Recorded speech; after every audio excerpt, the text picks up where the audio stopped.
The pharmaceutical companies are losing revenue hand over fist because people are turning to natural health products. You know, and one of the biggest campaigners for this is a guy called Dr. Rath, and he's produced this pocket-sized book called Roadmap to Health. And Dr. Rath's claim to fame, and he's a hero in South Africa, because this guy realized that the pharmaceutical companies were making money hand over fist out of AIDS.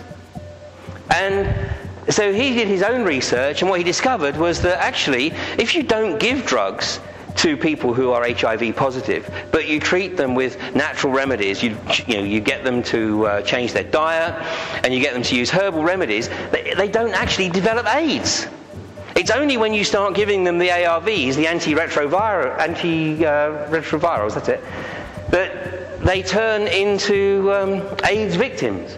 He's written this amazing book called End AIDS here. And of course, funnily enough, Dr. Rath is not exactly flavour of the day with the pharmaceutical companies, because they've lost a massive revenue stream from South Africa.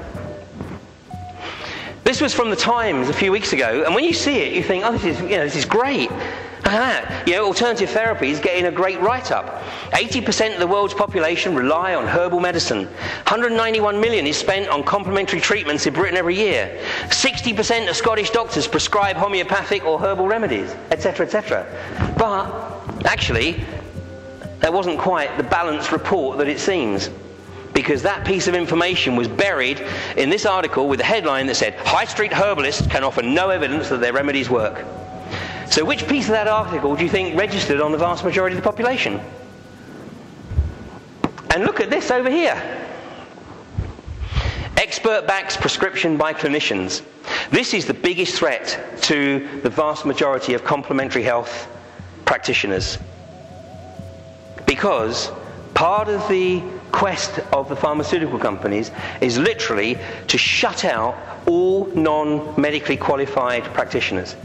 So if you've qualified as a doctor first and then gone on to alternative therapies, then at least for the time being, with the current plans of Codex, you would still be able to prescribe medicines.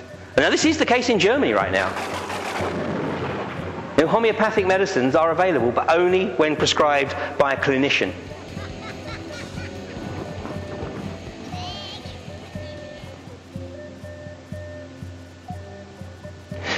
In 2005, the Alliance for Natural Health launched a campaign in the European courts to try and prevent Codex being implemented. And the judge was very sympathetic, because the judge, who was an EU Advocate General, he referred to the arbitrary powers of Codex supporting EU legislation as being about as transparent as a black box. And basically he was saying, and this is April 2005, no way, Codex, take it away, it's not coming into the EU because, we don't know what it's all about. But Codex, or the World Trade Organization, decided that they would launch a case in the International Court of Justice in Luxembourg. And that case came to court on July the 12th, 2005. Now there's a film, which I have some copies with me today, it's called We Become Silent.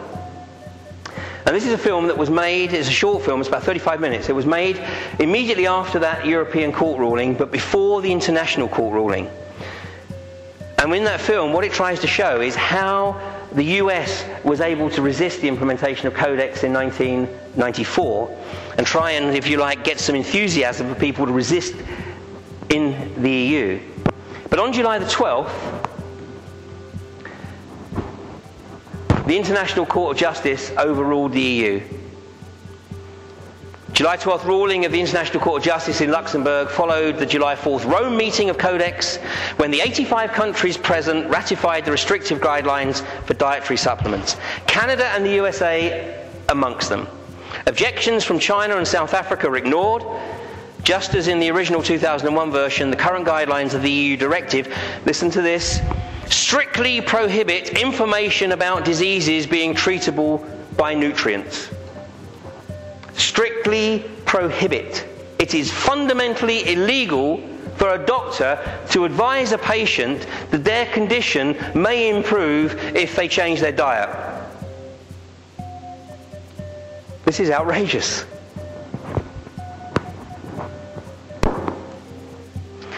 This is the players. This is Dr. Rolf Grauskrus. Gross Klaus, Big Klaus. He's the chairman of the Natalie named Codex Committee on Nutrition and Foods for Special Dietary Uses. Rolls off the tongue, doesn't it? And this is the team that's fighting them. It's the international non-government organization under the guise of the National Health Federation. And these are the three players, key players. Scott Tipps, who's the president of the NHF, and if you go to the website of the NHF, it's thenhf.com, you can find this book. It's called Codex Alimentarius, Global Food Imperialism. It's hot off the press. It's compiled by Scott Tipps, and basically it's a summary of articles by people who have first-hand experience of dealing with the Codex Alimentarius Commission. And you can tell by the title, Global Food Imperialism, that Scott does not pull any punches. The other people on his team, the key players, Paul Anthony Taylor, who lives in the northeast of this country. He's the chairman of the National Health Federation. And Dr. Robert Verkerk. Now this guy is extremely important, Dr. Robert Verkerk, because he realized what was occurring back in 2002. He was a professor at Imperial College in London. And he decided to leave academia and take up the fight against Codex Alimentarius.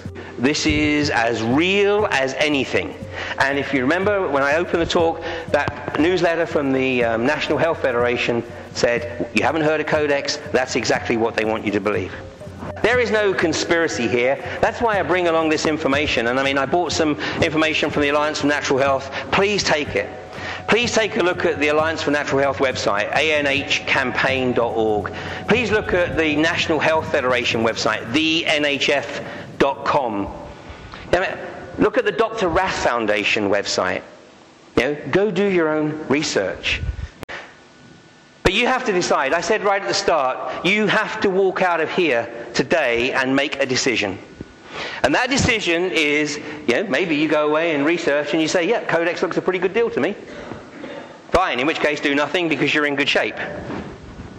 Alternatively, you may decide to just simply abdicate and say, well, okay, I'll see what happens and let others take up the battle, and that's okay.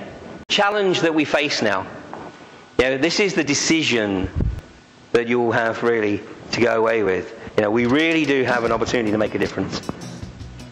So, tonight, I've taken you through a journey. It's been a bit of a convoluted journey. We've hopped around a bit because I wanted to sow a number of different seeds. You won't remember everything I've discussed tonight, but hopefully there will be some part which reached you. Some part which, will sow some key words in your mind, and you'll go to your computer and you'll go do a few Google searches, and you can take a look and find this out for yourself, because it's only when you take it on board, only then really will you make the decision as to which way you go forward. But I just want to close with a couple of quotes from one of my favourite philosophers, Marcus Aurelius, from the 2nd century. And he said, frequently consider the connectivity of all things. What I'm talking about with Codex is not one-dimensional by any stretch of the imagination. It's linked to so much else that is going on.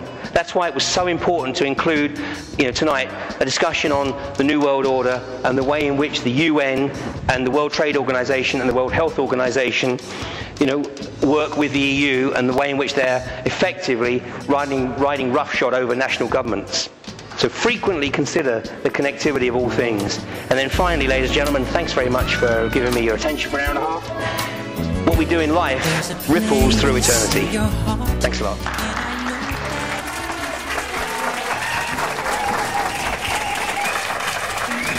This is the test of the emergency management system. This is only the test. Fire is as bad as hell! I don't even want to take this anymore! This is the test of the emergency management system. The bomb hitters in your area and voluntary response as federal, state, and local authorities have developed a system of keeping you informed in the event of a bomb emergency. If this has been an actual emergency, the attention to the emergency occurs, followed by official supply information, and emergency bomb instructions. This concludes this test of the emergency bomb system.